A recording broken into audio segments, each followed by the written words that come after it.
Welcome to Grant's Rock Warehouse, and tonight I want to welcome John the Music Nut to the show. We are going to look at the Elektra albums from the Georgia Satellites. Those records spanned from 1986 to 1989. We're going to just do a general discussion and just, toss it back and forth. So without any further ado, let's get this one started.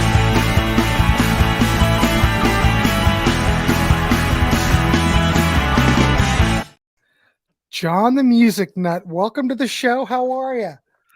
I am wonderful, Grant. I mean, I think you were just on the last show that I had, to be quite honest.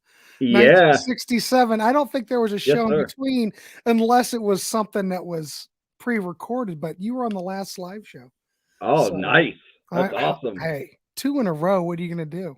Love it. So how's everything going? And like I said, welcome to the show, and we've already got a compliment. Yes, BM Bolt, rock and roll. Byron. There he is, right there.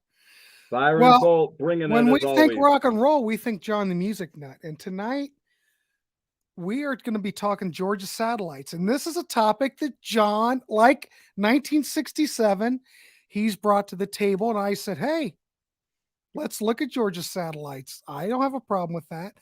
But right. John, I do have to mention one thing before we jump in.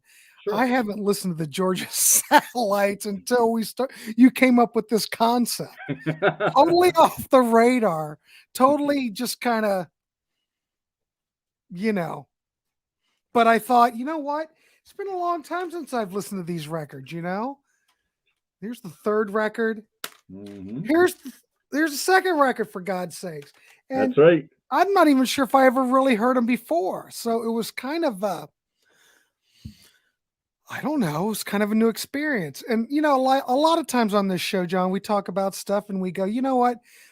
Maybe it's something we weren't into like 100 years ago. But what if we bring it back out and re-listen to it and see how we like it? Because things change, The only thing I remember was, what was the hit? Keep Your Hands to Yourself, which is not on this one. Which is on the debut right over here. That's right. And that's the only thing I was really familiar with. Mm-hmm. Oh, yeah. Well, I'll tell you what. Now, I got into these albums in real time, and I've loved their music. I mean, these albums came out in the 80s, but I'm still rocking these albums in the 2020s. Their music has really stood the test of time. It's just great old rock and roll, Mm-hmm. Dan Baird was a hell of a songwriter, and he's still a hell of a songwriter. And crap. They always deliver. Yeah, Dan Baird always delivers. You can always count on Dan Baird to rock your socks off. Well, the thing that when John and I were talking, we talked the other day, and I said, "Well, John, we'll get through these 3, and I really want you to talk about those Dan Baird solo projects of what you've heard.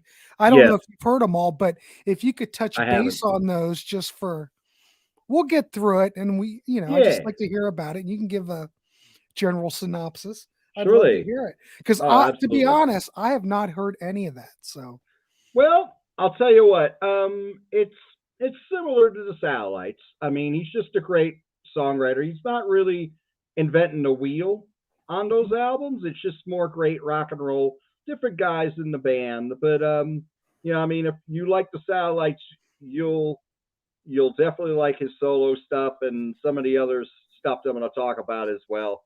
Hey, he's put out a lot of albums. I mean, most people might know him only for the Georgia Satellites, but he's got a lot of stuff that he's done. So really, the Georgia Satellites are just a sliver of what he has put out in his catalog. If you go into his total recorded output, yes. I mean, he's put more solo albums out. He's put more albums out with his band Homemade Sin, and he's put out more albums with the Bluefields than he actually put out with the Georgia Satellites.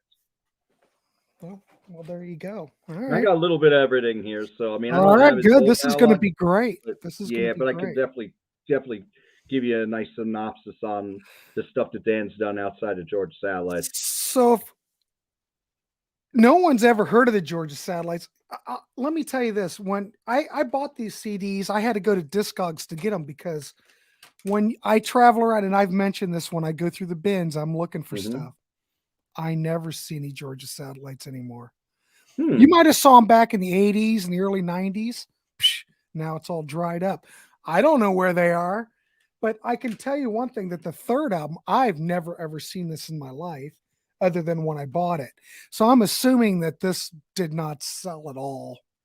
If, It it didn't sell, and it is a shame. And I am oh, going I to. was gonna, we'll mention, I think, well, I haven't gotten to that album yet, but we'll get there.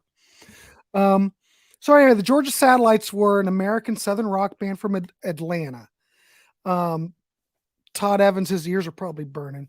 Um, Mainstream success. They had off their I can't talk. They had one hit single, as far as I know. Is that true? They had one huge hit single. They're considered a one-hit wonder, but they did have other songs that hit a album-oriented rock stations. Okay. They did have other songs that charted on the Hot 100 as well. But their big ones, "Keep Your Hands to Yourself," that was the number 2 single from And 1986. think about this, John. Think about 1986. Of course, you did have the Stray Cats, and that was a 50s thing. But Keep Your Hands to Yourself was nothing like anything else that was Mm-mm. in 1986. It's true. I mean, Who would have thought that that would have been a hit? yeah, I mean, it was like an outlier because, I mean, if you think about 86, your so-called hair metal bands are going really well. Thrash is really starting to take off. Hmm. A lot of the music that was on the radio was by artists who were bigger back in the 60s and 70s, and then they got a resurgence in the 80s, like your Phil Collins, your Eric Clapton, your Steve Winwood. Hmm. And I think they called it, what they call it, yuppie rock. I think they called it. Maybe. I believe they Uh, called it yuppie rock, but that stuff that has really aged well also. But the Satellites were an outlier because they were just one great kick-ass rock and roll band who mhm, had this amazing hit single that was just so infectious that everyone loved it. yeah. And but this is just part of their story. I mean, the Satellites were a wonderful band, and they when we get into their catalog, I'm going to talk about. I mean, it wasn't just three chord rock and roll with these guys. No, I don't think you can also base everything on Keep Your Hands to Yourself either, because I Mm-mm, think there's a lot more to it. Not mm-mm, the whole record doesn't sound like that. mm-mm, no, yeah, I mean it's great rock and roll, but there is Hmm. some depth to it, Right. and especially the third album we're going to talk about, which I talked about on your channel Yeah. when we were talking about. I don't know what the albums that are hard to find, but they're great, or whatever the title was. I'm sorry, I Yeah, don't remember. God knows, John, what show that was, but I know what Yeah, you're talking about. right. So, but yeah, these guys. I mean, this is just great rock and roll. I mean, all the albums are solid to great, and they're to me they're like a combination of Chuck Berry meets AC/DC meets Little Feat. So Little Feat's my band, by the way. My Really? favorite band. My favorite band. Yeah. Oh I yeah, did I've I worn didn't Little know Feat. that. Oh yeah, they're my favorite band. In fact, I got this from when I saw them 8 days ago up at Penn Speak, Jim Thorpe, PA. So Yeah. yep, I and like Little Byron Feet. Little Feat are awesome. Oh my gosh. How Byron many says hours do you have to talk about them? we could do Little Feet if you want. Oh gosh, you're gonna have We'll to mark it on the calendar. you'll have to put me. Battleship, he said Battleship Chain's got a lot of airplane hippie hippie shake. I kind of remember their version. Well, I've heard these, but I do kind of remember back in the day hippie hippie shake getting some airplay. It did. And yeah, Byron's correct here. Battleship Chains, I believe, maybe I'm wrong on the exact number. I think it hit number 45 on the Hot 100. Hippie Hippie Shake was on the soundtrack to the movie Cocktail. And that did get a lot of airplay. That might have hit number 61. And that was a little bit later. That might have been, Hmm. that was in 88. Whereas Yeah, the Battleship Chains and Keep Your Hands to Yourself would have been 86. yeah. So they put out. well, like I said, they only put out three albums for Elektra.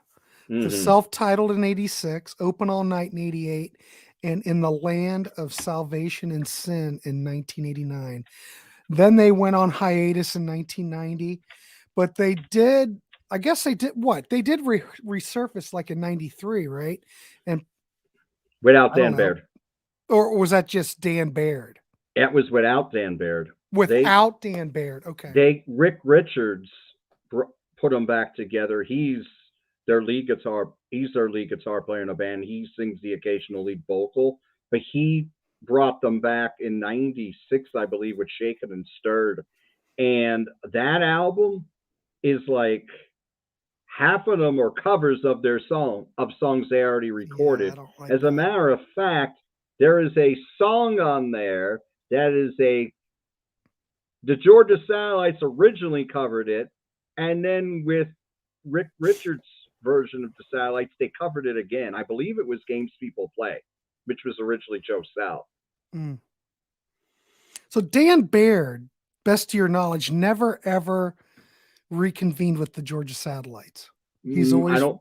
Yeah, he did his own thing, yeah, and we'll talk about the. He also had a hit single on his own. We'll talk about later on too, okay. um, from his first album as a solo artist. So let's see, where should we go now? Just thinking, let's look at this first record real quick. Surely. Um, if I can get my notes up, it's half the battle to get your notes up. Mm-hmm. You know what I'm saying? Just to let you know, I've been pretty much a lifer with these guys. Uh, yeah, I still have my cassettes. Is that your I original cassette? For God's sakes! Yeah, All this is my right. original cassette of the George Satellites. Well, anyway, so keep your hands off yourself. Keep your hands to yourself. Reached number 2 in the Billboard chart. It was just behind Bon Jovi's "Living a Prayer." Um, Non prayer. Yep. uh, God, this record is kind of well, what should I say? Kind of a mix between, God, how do I put it? You've got some covers, but all of the Georgia Satellite CDs or album, I guess they are all CDs then, have covers on them. They On the do. first album, you've got a picture. Got a picture. You know what? I cannot talk today. Um, but John, every picture tells a story by Rod Stewart. That's Hmm. on there. That is a great cover, and that also closes the whole record. I think it's phenomenal. It's It every bit is. as good as what Rod's done. I think. In my opinion, it's better. I mean, this. I think this is even better than Rod's version. As much as Rod's version is kicks ass. This Yeah. one's even better because they really made it their own. I think they closed this album spectacularly with this album. Hi Ernesto, what would I call them? Well, they're just a great rock and roll band. I know you came It, on a little late, but I was it's all saying right. you combine Chuck Berry, AC/DC, and Little Feat. Well, you know what? Even the Faces, they got Yeah. a lot of Faces sound in them as well, and that's the Georgia Satellites. Yeah. And like I said, don't base everything on "Keep Your Hands to Yourself." That's just Correct. a. I mean, it's a fine track. Don't get me wrong. I don't have a problem with it, but it's not. I I don't. Do you think that maybe that song kind of pigeonholed them into, what everyone thinks of them? Because one hit wonder, they never put out anything quite like it. Do you think Right. that kind of pigeonholed them as a band? It kind of did. Like there were some artists in the '80s that were did a lot of good stuff, but they Hmm. got pigeonholed by their hit. How about Bobby McFerrin? I mean, I talk about different kind of music, but he'll always be the "Don't worry, be happy" guy, Yeah. right? So you had like these one-hit wonders here and there, like Martika. She's always gonna be known for Martika. Toy Soldier. She'll always be Yeah. known for Toy Soldier, Hmm. right? So yeah, Well, I mean, so I think, yeah, the fact that this whole album is great. Is there anything quite as catchy as "Keep Your Hands to Yourself"? Probably not. Well, But they did that cover. They did the Terry Anderson's Battleship Chains, which hmm Byron mentioned, and that was a yeah, minor hit. it What's was. your thoughts on that? I love Battleship Chains. I I love every song on this record. I with Railroad Steel, that's a little more fast paced. That's a great track. The thing about Dan Baird, his lyrics were always had this sly sense of humor about him. So while you're singing along the lyrics, you're kind of giggling little bit because he's singing about some really funny things. His um, he's just a great songwriter. Like Red Light, that's Hmm. another great song. And the thing about this album, I don't even know if you'd say no ballads on here. The closest thing might be Golden Light, but that's just a good, solid mid-tempo Right. track. Um, Great choruses on here. The Myth of Love kicks ass. I love the Myth of Love. They still do the Myth of Love live, by the way. Yeah, Myth of Love would have been a Myth of Love probably would have been a big hit. I believe if they gave them more of a push. Elektra. Right. The Myth of Love kicks ass. Can't Stand the Pain's the only song on here, I believe. That might be Rick Richards' song. It is, and he sings on it. He takes the lead, and I kind of like it. It's kind of refreshing. And if you look at some of those later records, more than this first record, I know we're jumping all over, but if you're, Hmm. you look at this record, there is a lot of vocal interplay on it, There is. and I love it. You know, Oh yes. and Like I'm assuming that's Rick and Dan doing a lot of it. that's Rick and Dan. Yeah. And Rick is on. I think believe Rick sings the lead on Battleship Chains too. Um, maybe he Like might. when they sing the chorus, they're singing together. Yeah. But when they do the lead, but when he just goes into the verses, I believe that's just Rick. I think Well, it's hard to. Sometimes it's hard. I hate to say this. Sometimes it's hard to tell, though. I Rick think is that a deeper Rick voice. and I think Dan as a vocal blend. I mean, it's phenomenal. Dan has this twang to his voice. Hmm. Yeah, Dan sounds a little more country, but And Rick sounds a sometimes little bit more rock and roll. he does. Rick was in Izzy Stradlin and the Juju Hounds. Oh, he was. I didn't know Yeah. that. Yeah, he was on the first album, their self-titled debut, which is a monster of an album.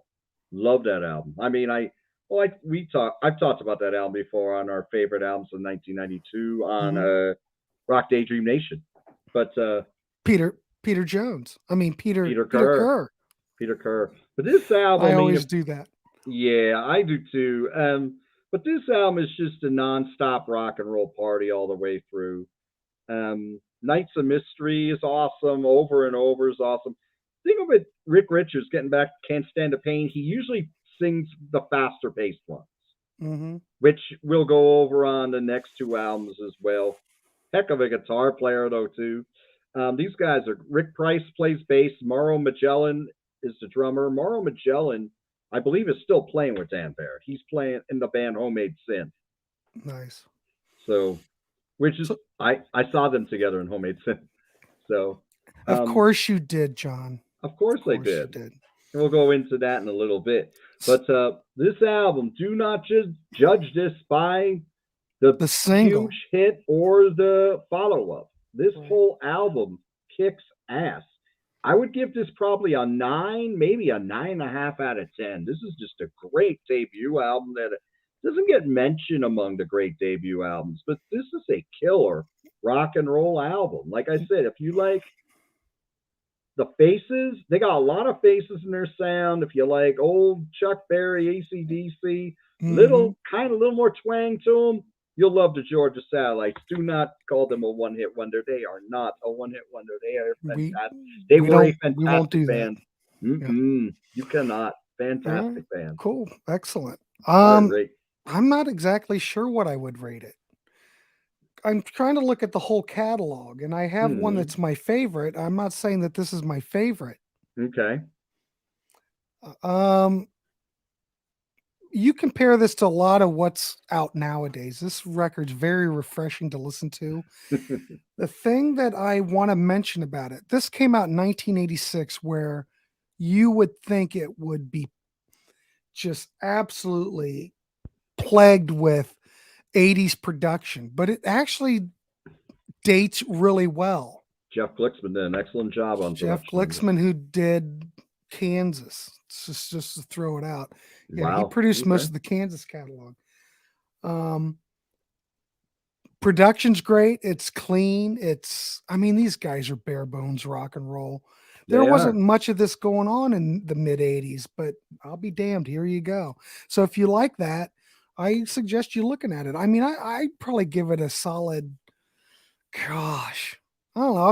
I'm going to give it an 8 because there's an album in here that I like even more. And that's not bad, but I think there's one album in their catalog that is just absolutely perfect record. So, yeah, we'll get to that. Okay. So there you go, kids. We give that a good rating. Let's go. Let's jump to. If I only had someone to produce this show, we'd be really good. But here it is. Here we go. Ready? There. Graphic changed. Georgia Satellites, Open All Night from Elektra, came out in what was that? 88. Yeah. Yep. So there was a little bit of break. We had a couple of years off in between. I'm not Actually, sure. It was about 18 months, maybe. Mm-hmm. Yeah, this came out fairly quickly after the two singles. Now, in my opinion, this was the record company saying, "Let's strike while the iron's hot. Let's get product out." And you can tell, because the songs aren't as developed. They're shorter. They're simpler. The production a little glossier, but you got Jeff Glicksman here again. But John, it's not bad.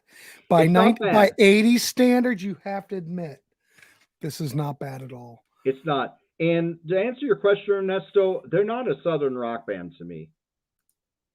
They sound more like the Black Crowes sound a little more Southern rock to me, and I don't consider them a Southern rock band.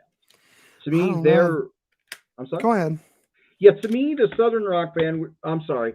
No. The Black Crowes were just a great rock and roll band too, but they were more eclectic. There was more to they had more to them. To me, they seem more like Allman Brothers than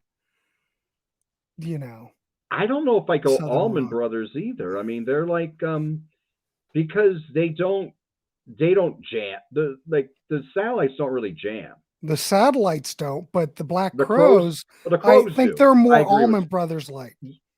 Yes, I would agree with that. The Crowes are more Allman Brothers like. Now, the Satellites are more, they're actually closer to, like I said, the faces are closer to an AC/DC in the way their songs are structured. Right.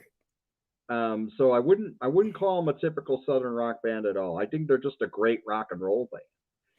They're just a rock and roll band. I really can't think of anything to really compare them. Here we go. Yeah, this is perfect. Too much Stones, Faces, and Chuck Berry influence to be Southern rock. Thank there you go. Perfect. Thank you. Well put. So there is a lot of Stones in there. Yeah, there's some. They can swing like the Stones could. That was an excellent comment, Big Bop Boom. There was a Southern rock in resurgence in the late 80s and early 90s that wasn't overly Southern. Cry of Love, Black Crowes, and Brother Kane. Brother Kane. God, I haven't heard that in a long time. They were good. I don't know their albums, but they were good. I didn't know anything. I just remember the name. Hey, guys, love the Georgia Satellites. Hey! So do I. There you go. Thanks for coming in, and thanks for making a comment, because you totally got us back on track. Absolutely. Too much Stones, Faces, and Chuck Berry influence to be Southern rock. So there you go. Yeah. God, no, there's a lot of Chuck Berry, but there's a lot of twang. So it's more country Stones faces Chuck Berry, I'd say. I would say that by album 3, you get a Yeah. little bit more of Well, that. album 3 is a whole other animal. Yeah. But So this Open album, On, go I'm ahead. sorry. No, Oh, all thank you. right. Open All Night was the single. Yeah. Uh, Which was a clone of, if you hear it, Keep Your Hands to Yourself. it's like a carbon copy almost, if you listen to Mm-hmm. it. I went, oh God, I hope this isn't that sophomore slump. Because, you hear something like that, you're going, oh, they're going for the money grab. They're going to try to get another exact same single. Yeah. But, They were trying to, I thought they got rushed in the studio and Dan didn't have enough time to make killer songs. There's some really good songs on here, but mm-hmm, there's not too many knockouts. You know what I mean? Like a mm-hmm. song like Cool Inside is really nasty and it's cool, but it ends so abruptly. It was like, oh, we don't know how to end it. We'll just end it like this. Um, Songs like Dunk and Dine, same thing. It was just kind of like tossed off. It's good. There you go. Yeah. Yeah. Yeah, I would agree with that, Byron. A rehash of the sounds from the band's popular debut effort. Yeah, it is. You could The take all these songs, you could take the first album, the second album, and just kind of jumble them up. the only thing is the songs on here aren't as strong as on the debut, and there's 2 covers here. And this is something that I talked about on John Clauser's channel, My Music Corner. I think when you have an album with 2 covers, I think it's a red flag. Yeah. And the fact that they're popular songs, and Whole Lot of Shakin' Going On by Jerry Lee Lewis, which they pretty much play just like he does.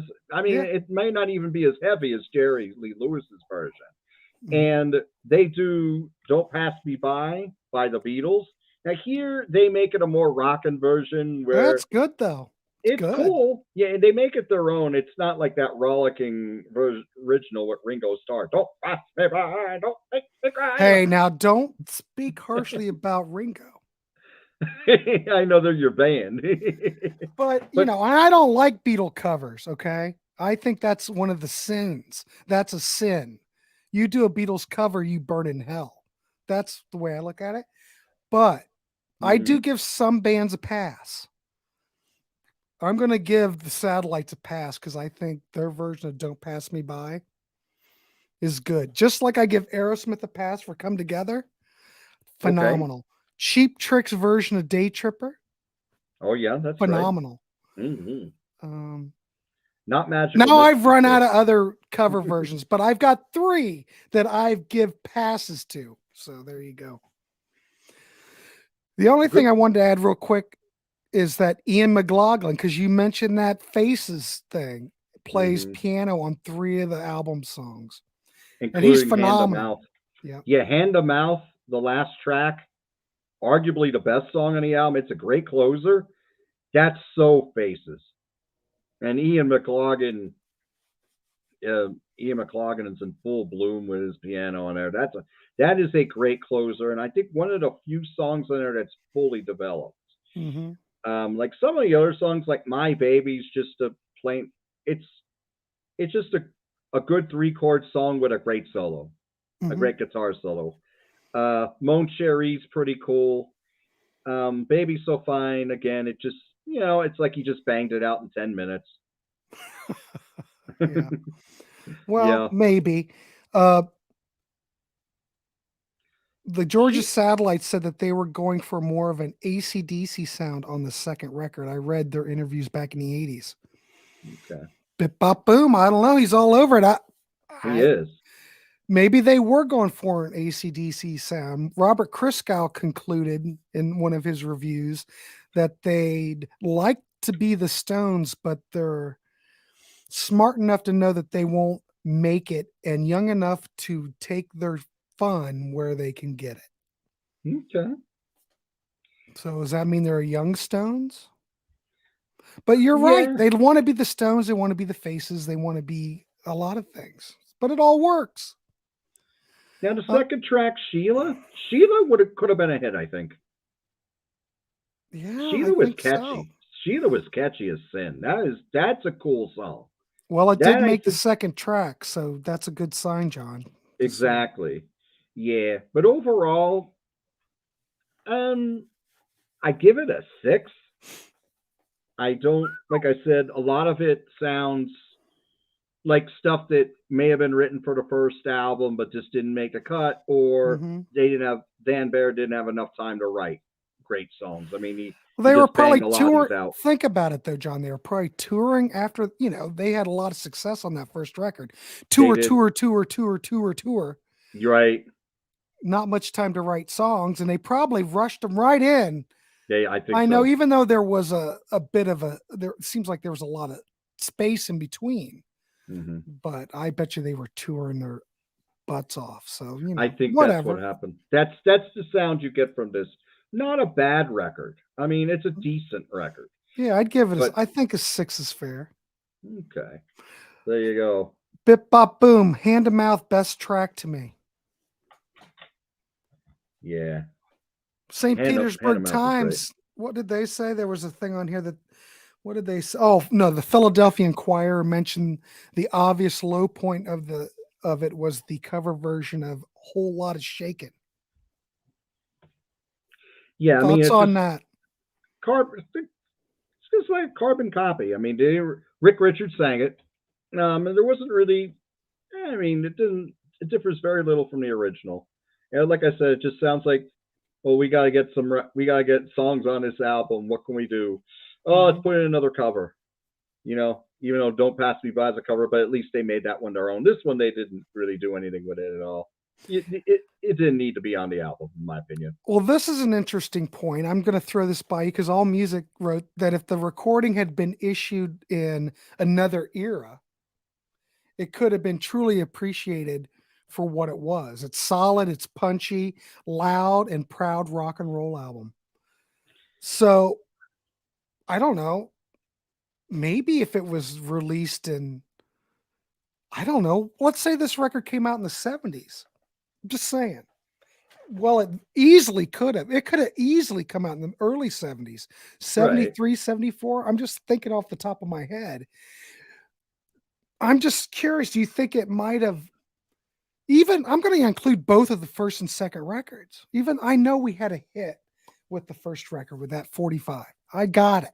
But do you think maybe if this record was like thrown back into 1973, that it would have been even looked, maybe we wouldn't be sitting here going, hey, Georgia Satellites, remember them? Do you I think it think if might have been a different thing with them if they would I have been in a different era?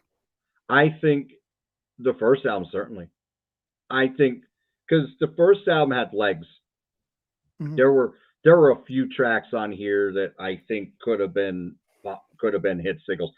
If that was released in the early '70s, Battleship Chains would have been a hit. Would have been the second hit, Yeah, I right? And a agree. I song agree. Yeah. like Golden Light would have been popular. Hmm. A song like Myth of Love may have even been a big hit, or an FM radio hit, certainly. Right. So yeah, with the first album, absolutely. Second album, maybe not so much. Just again, I don't think the songs Well, are what all if, well. well, what if Hand to they, Mouth would have been though, maybe. Hand to Mouth is a great well, track. let me say this, John. What if you never heard that first album? What if the second album was the debut? I How don't know would if it you would have look at it? I don't know if it would grab me much. Okay. I would think it was just a good rock album. I don't think it would really blow me away. Okay. Fair enough. I always like Okay. to throw this stuff out because, Surely. it's hard when you look at these records. It's like if you look at Yes, I'm just using that as an example. Hmm. So much great stuff. And then you look at something that they put out currently, and it's hard to keep yourself from comparing it to what came before, Hmm. you know? I'm Right. just curious. Let's say you took that second album, looked at it by itself. I mean, I don't know. That's what I'm saying, Right. you just kind of have to gauge it like that. But it's Yeah. interesting. You don't, I think a 6 is a good rating. I think it's okay. I think it's a fine record. But if I hadn't heard the first record, I probably, okay, here we go. Hmm. If the second was the debut, they would have been marketed as a hard rock band a la Tesla or Cinderella. Tesla, I could see. Because Cinderella started out, and Cinderella's a great rock band, but they kind of marketed them with the makeup and all that and the big hair. And then later on, and that album was it was very boogie rock. It was a very good album. I But think then I think he's got a point. he has a great point with Tesla, because Tesla from the beginning were the long hair, jeans, no costumes, no makeup. Mm-hmm. Yeah, I can see it with Tesla. Cinderella, I think by 90, they were finally marketing Cinderella the right way. Because at first, like 86, it was like, oh, John Bon Jovi's guys, Cinderella, he got them their contract. Mm-hmm. And they were opening for Cinderella on that tour for Slippery When Wet. So, and then in the 88, they expanded their horizons musically. Cinderella did. They were still, their hair wasn't as puffy, but they were still kind of marketing that way. And then by 90, it was like, it was almost like Tom Kiefer said, F this, we're just a great rock and roll band. And a rock and roll band who has depth. So, Thomas, welcome. So I don't know if they would have any big hits if they were around in the early 70s. There were so many great bands putting out music. I'm just saying, but I think they would have probably fit right in. Who's to say that Keep Your Hands to Yourself wouldn't have been a hit? I don't know.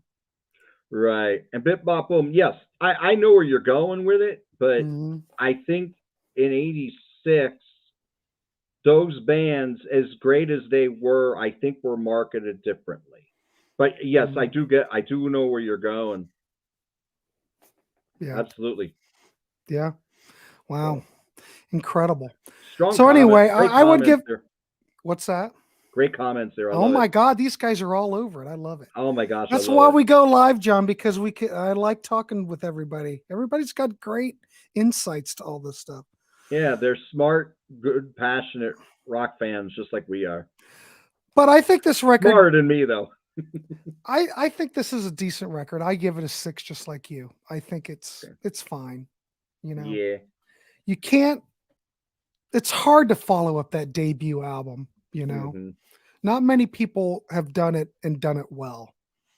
But then some bands can hit it out of the park. Mm-hmm. And oh God, here we go. No. Wait a minute. Put that up there. Byron, do you have to bring up Grand Funk again? I can't stand Grand Funk. You really want that Grand Funk show, don't you, Byron? You really want that Grand Funk show. Love you, Byron. You're fine. It's all fine. Love you, buddy. It's fine. All right. Well, let's go to the next record. So we're going to go to 1989. So there's only a year in between this one. And we're going to look at In the Land of Salvation and Sin. And I'm going to put my graphic up. There's my graphic. So now we can officially talk about it. So this came out in 89. It was the third record, produced by Joe Hardy, who previously produced ZZ Top and Steve Earle. What? But I could see him producing this. Steve Earle. Yeah, I could see it. It does. I never thought about that, and I love Steve Earle's music. Wow. But this record, it kind of got, well, let's say this, the reviews weren't quite as good as the other two. I personally don't look at it that way. I think this album's phenomenal. Me too. All Music gave it a 3 out of 5. They got to revisit it. The Chicago Tribune gave it 3. Rolling Stone Album Guide, and of course they hate everything. So I guess this is actually something good. They gave it a 3.5. Okay, I'll take that. Village Voice gave it a C+. I don't know. I think this record, I listened to it, it seems like the songwriting's here, the production's here, and this is also this is like their first digital recorded record that they did. Well, the only one they ever did. Right. But it sounds great. You think it would be all cold and harsh, but it's not. Songwriting's top notch. The vocals that I brought up with you before, John, I think incredible. Uh this is my favorite one. I think this album is, if I was going to recommend anything to anybody, I'd say go out and find this if you can find it. I don't know. What's your Cosign. thoughts on it? Real quick. Go ahead. Okay. To me, this is one of the great lost rock albums ever Yes, recorded. I agree. This is a phenomenal record. I met Dan Baird, and I said to him, "This is one of my Desert Island albums," and he thanked me. Really? Yeah, and he said to me, and I knew this, this is a breakup record. He wrote this when he was going through a divorce. Oh, So I did not know that. if you read the lyrics, there's all the changes in emotion throughout this record are very evident. There are times, like, if you read some of the lyrics to Bottle of Tears or All Over But the Crying is amazing. That got Yeah. played on AOR. That was a very big hit on AOR. And that was the song that made me buy the album. But if you read these lyrics, there's a lot of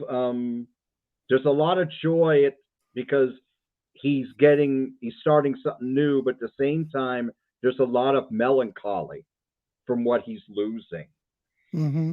And there's a lot of depth here musically. I mean, to me, this is a wonderful album. This is, to me, like, I love this band, Little Feat. This is like a Little Feat album to me. Yes. The song Shake That Thing is dedicated to Lowell George. If you listen to that drum beat, Mauro Magellan's doing the drum beat from Richie Hayward's drum beat from Fat Man in the Bathtub. Mm-hmm. So I get it.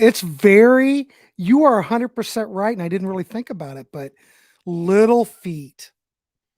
This album is so Little Feat, and I say that with the highest regard because they are my favorite band. And this is right around the time I got into Little Feat because Let It Roll came out in '88.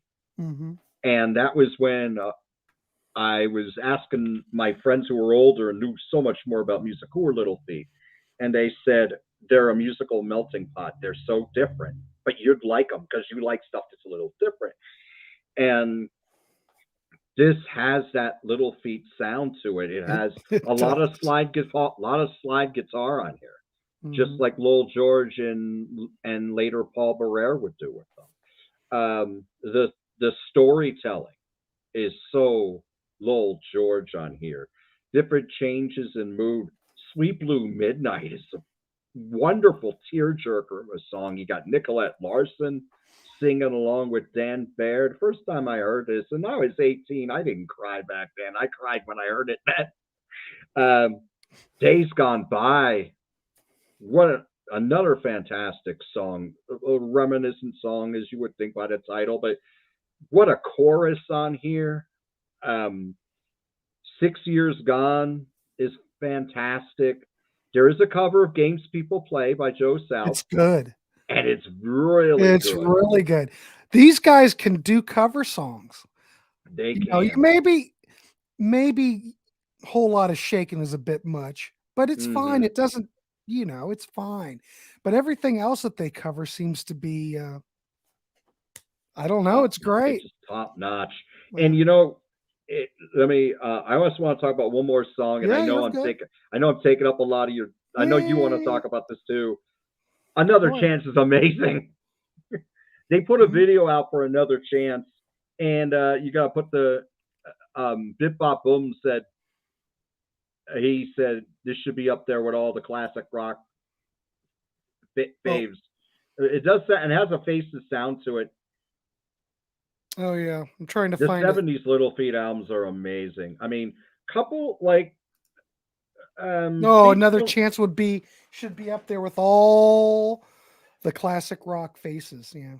This sounds a lot like this song sounds a lot like Phase. Faces, and they're going back and forth with the lyrics. There's Phase. actually three guys. There's all three of them are singing on this song, and Yeah. this is an amazing song. So The who's doing chorus, the other gosh, vocal then? I don't So know you if got that's Rick Dan, Price or Rick. Mauro Magellan. I don't know if that's Rick or Mauro. Well, there's also Kevin I think it is Jennings Mauro. doing gang vocals. And Let me Steve see. Winstead's on vocals. Of course, you've got Nicolette Larson. Nicolette Larson sings on Sweet Blue Midnight. I think Mauro Magellan. Mauro Magellan sings. They're all singing. The whole Yeah, I think damn Mauro band Magellan's sings. singing on. I think Yeah. he's the one who sing. He's the one I think one of the three voices on Another Chance. This album is just. Yeah. I can't say enough things. Dan Takes Five is a fantastic closer too. It's just a straight up rip roaring kick ass rock song, but the way Dan sings it is just so phenomenal. Yeah. Oh gosh. Well, what would you give this record? 10 easy. Yeah, I mean, I would have to say it's a 10. 10. And I No never doubt. ever thought, John, that I would ever say that about a Georgia Satellites record because, like I told you, this is just off my radar. I'm not thinking about the Georgia Satellites, but because you brought this up, and I said, well, let's talk about it because like I said, you never know what is going to take off with you. I mean, I could have listened to this in '89. It might not have did anything, but I can listen to it now, and I can listen to it and go, "Holy mackerel!" You know, it was an excellent Fantastic. topic. It's fantastic. These So what? choruses, though, just so amazing. The chorus to Another Chance. I mean, that's almost like something I want at my funeral. That chorus. I'm writing that down. So if you Yeah, poop down, I'll have this on a just in piece of case something paper. happens. Right. Well, something always happens. But that chorus is amazing. Yeah, it's good. But oh gosh, in the deep tracks, Bring Down the Hammer, fantastic. Fantastic. Slaughterhouse is the one rip roaring kick ass Rick Richards song. That's really cool. Stellazine Blues kicks ass.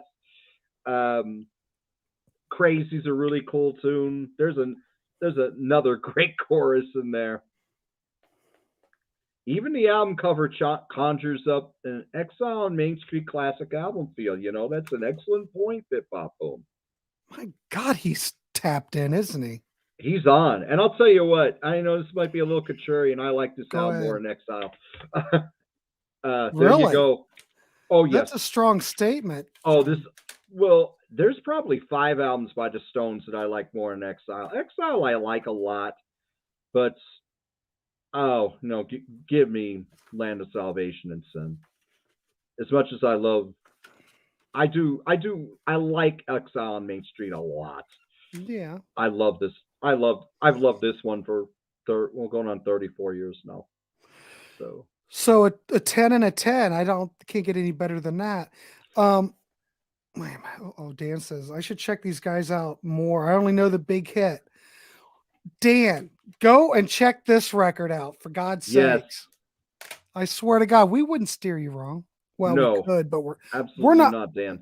No. We do what we love here on Grant's Rock Warehouse. That's right.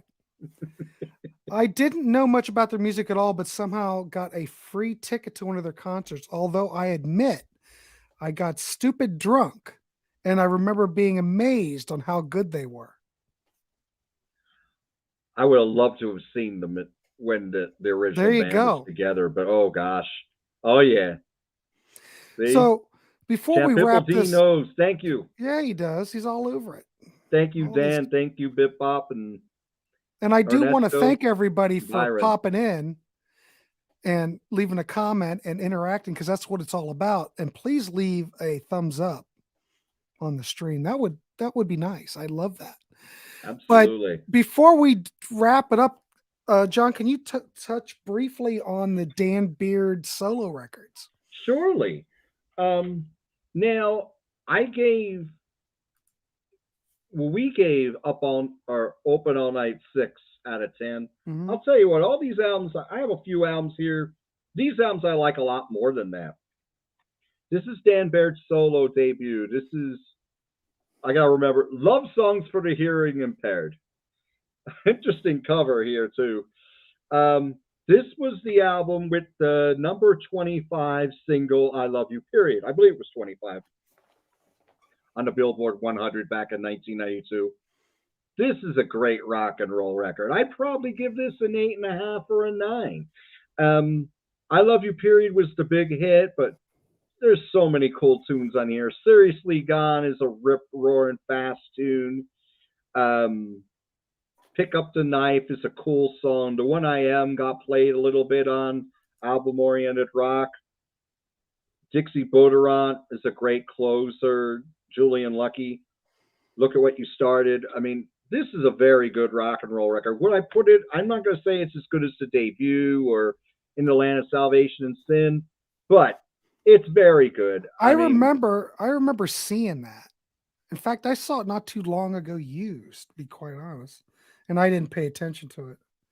that's interesting, Dan, because I love both of those bands, and we're going to talk about the latter one in a little bit, because there's a little connection here I'd like to talk about. But yeah, So yeah, the what satellite. label? Okay, that came out on Deaf American. All right. So Yes, Brendan it did. O'Brien produced that. Okay. Yes, he did. Okay. Excellent production. Perfect for Dan Baird's sound. But yeah, this is a very good record. Then he came out with a record in 1990. Dan Baird came out with a record in 1996 called "Buffalo Nickel," and this one was it was critically acclaimed. I don't think it charted, I but don't think so. again, so many great songs on here like "Younger Face," "Birthday Hush," "Cumberland River." I mean, there's a lot of great tracks on here. This one, I mean, I probably like the debut a little better, but again, I would give this an 8. I mean, it's still got a great Can't argue with production on it. that. Yeah, this is definitely worth checking out too. I've seen Buffalo that Nickel. too, but I don't. I just remember that album cover. I do remember the album cover. Yeah, "Hell to Never Pay" heard. was great song on there. Actually, I take that back. I said "Birthday Bush." I messed that up. They actually do a cover of "Hush" by Joe South. They did another. He covered another Joe South song, so I messed up there. I was thinking I got that wrong, but yeah, this is a very good rock and roll record as well. And he would later form a band, and they put out 4 records, and they were called the Bluefields. And this is their album from 2014 called "High Cotton." This was Dan Baird, and here we go with our Jason the Scorcher's reference here. Warner Hodges on guitar and mandolin, and you got Joe Blanton on guitar and vocals, and Brad Pemberton on drums. This is a lot like the Satellites, but it rocks a little harder. Just like Jason the Scorchers rocked a little harder, they were this great cowpunk band. I love that band. Mm-hmm. Especially those early records are spectacular. But this is definitely worth checking out. You're probably wondering, how did I get into the Bluefields? Well, I'll tell you. When I went to see Dan Baird and Homemade Sin, the man who was working the merch said, "Buy this record. You won't be sorry. You will love this record." I go, "Who are they?" He go, "It's Dan and Warner. This is great. You will, if you like everything else they've done, you'll like this as well." And he was spot on. I'm glad I listened to it. So, but this is a really good record too. And you could get this online on Underground Treehouse Records for $12. You could pick up all their other albums too on there. This is the Bluefields. I turned on my buddy from Florida Uh-huh. onto these guys too. Oh, and last but certainly not least, I want to definitely talk about Dan Baird and Homemade Sin. This is very similar to Dan Baird's solo. This is from 2016. This is an album called Roller Coaster. Mm-hmm. And Never saw it. uh, if you like, if you like, if you like the Satellites, you like anything else that we talked about, you will dig this. It's just more great, humorous rock and roll that just kicks ass and takes names. "Shake It Till It's Sore," "Knocked Out Cold," "Lick a Sense," "Let It Shine," "Do My Worst." he's still great lyrically. He still has that wonderful voice. The last song, "Bury Me Standing," is really cool. But yeah, this is from 2016. He's got a ton of other albums. I mean, this is just the tip of the iceberg with Dan Baird. But yeah, you can't go wrong. He never disappoints you, Dan Baird. He always just comes out and just gives you these great rock albums. They're a lot of fun. So if you like the Georgia Satellites, check out his solo Mhm. stuff. It's definitely worth investigating. I agree. Well, I'm going to agree. I don't know. But now you make me want to go down and search it out. There you go. Trying to respond to hell, I'll just say I'm just going to respond. Sure. Dan said, "Is there any chance of a Hoodoo Guru show?" And I'm just going to tell you that it has been discussed, but I couldn't get any more interest because Champ Champ Pipple Champ Pippled. I love that name, Champ God, I Pipple D. say that really fast, but we did do Beat Country, we did the crossing, but I couldn't get anybody else interested in doing anything else other than that. But yeah, I would do more Big Country, but I couldn't get anybody want to do it. That's a band that's always been on my radar, but I never really dug in. I was talking about them with Ryan the other day when I went Yeah. to see him a few weeks ago. We talked about Big Country. Yeah, we Well, I talked think about he Big was on Country. that show, but I can't remember. Okay, well, it makes sense then. Yeah, Big Country, and they have a large catalog, so it'd be a lot to. You surprised me because he let me know about that. Hmm. Where are you in Australia? Oh, good for you, Bit Bop Boom. I know that they're still around, but I don't think they don't tour the states, do they? I'm not sure. How about a show on the band Spirit? Well, that'd be a good one. You'd have to get Rand Kelly in for that because he's all about Spirit. I was gonna say he's got to be in that band. Yeah. I know them. I don't own any of their records. I know their records are really good. Uh, I know the hits Oh, you're too. in Boston? Okay. Oh, So that's okay, cool that they're going to be. I didn't know they were touring the states at all. That's cool. On nice, tour right now. All right. sweet. Right on. Bring on the Gurus. Just played the cassette of Magnum Come Louder this afternoon. That's the Gurus are great. And no Nice. one talks about the Hoodoo Gurus anymore.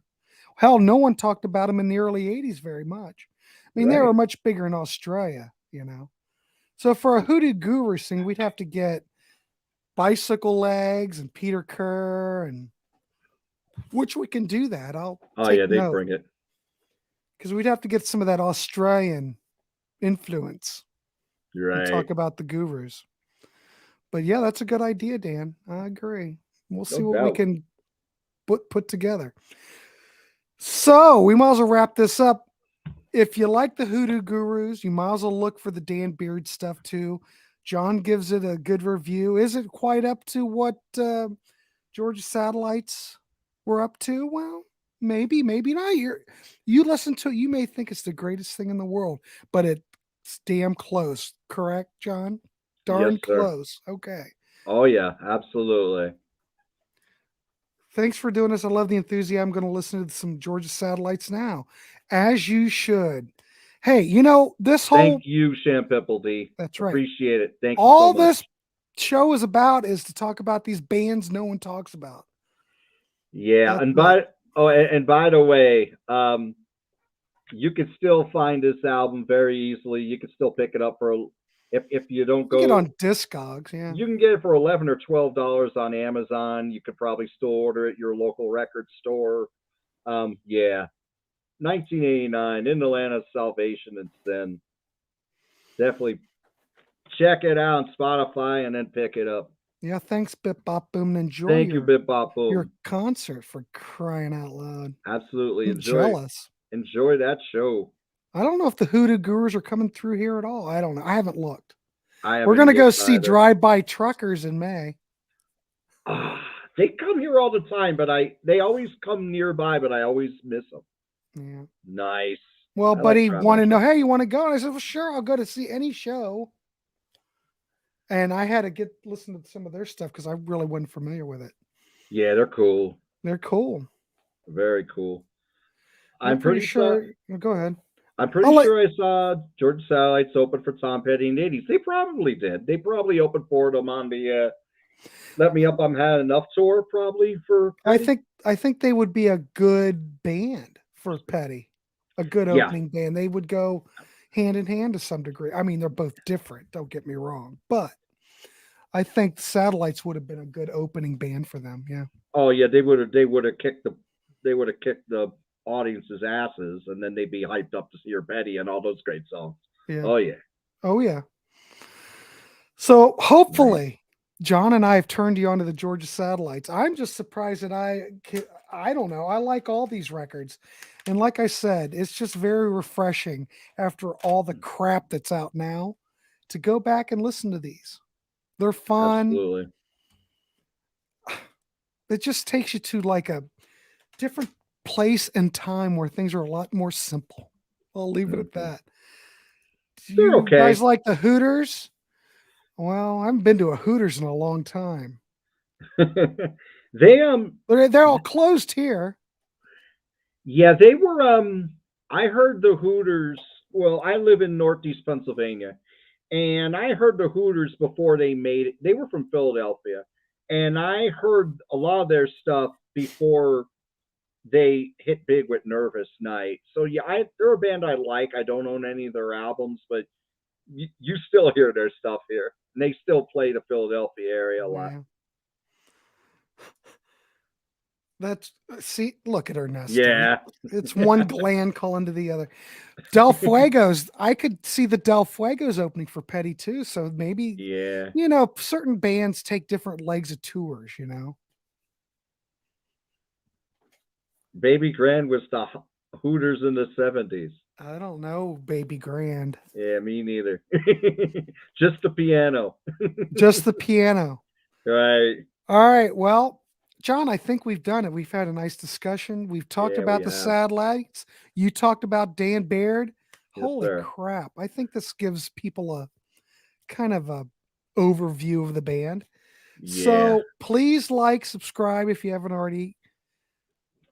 Check out the discussion John and I had about 1967, and we picked our top favorite tracks from 67. That was another fun discussion. That one absolutely. we just did. But you'll see more of John on the channel. I do want to thank John for coming on and talking satellites and suggesting this topic Thank because you, what Grant. a great topic. And no one's talking the satellites except here. Well, there might be somebody else, but God knows who that would be. So, like I said, thanks everybody for showing Thanks, up. Ernesto. Thanks, John, the Music Nut, for coming on. Check out the Georgia Satellites, and we will see you on the next one. Take care. Thank you so much. See you, everybody.